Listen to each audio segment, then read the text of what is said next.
தற்போது கிடைத்த அண்மைச் செய்தி. கள்ளக்குறிச்சி கள்ளச்சாராய விவகாரத்தில் 7 காவலர்கள் காத்திருப்போர் பட்டியலுக்கு மாற்றம் செய்யப்பட்டுள்ளனர்.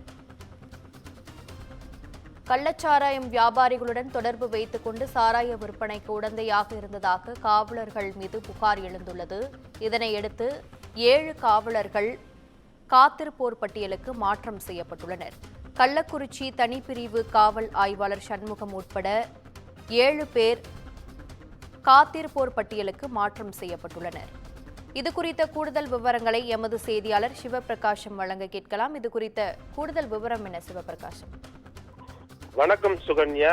கள்ளக்குறிச்சி மாவட்டத்தில் கருணாபுரம், மாதவச்சேரி, சேஷசமுத்திரம் ஆகிய பகுதிகளில் கடந்த மாதம் கள்ளச்சாராயம் குடித்து இதுவரை 67 பேர் உயிரிழந்த நிலையில் இந்த கள்ளச்சாராய வியாபாரத்திற்கு காவல்துறையினர், அதாவது குறிப்பாக கள்ளக்குறிச்சி மாவட்டத்தில் இயங்கக்கூடிய தனிப்பிரிவு காவல்துறையினர் தொடர்பு இருப்பதாக குற்றச்சாட்டு எழுந்தது. இதனைத் தொடர்ந்து அவர்கள் மீது துறை ரீதியான நடவடிக்கை எடுக்க வேண்டும் என கோரிக்கை எழுந்தது.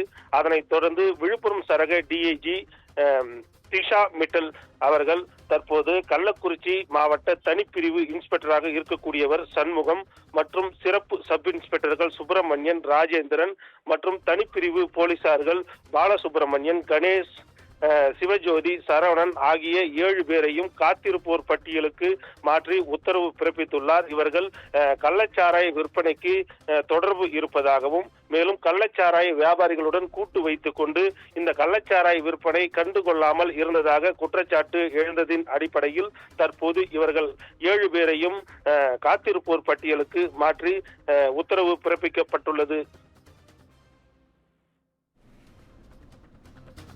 உங்கள் விவரங்களுக்கு நன்றி சிவபிரகாசம்.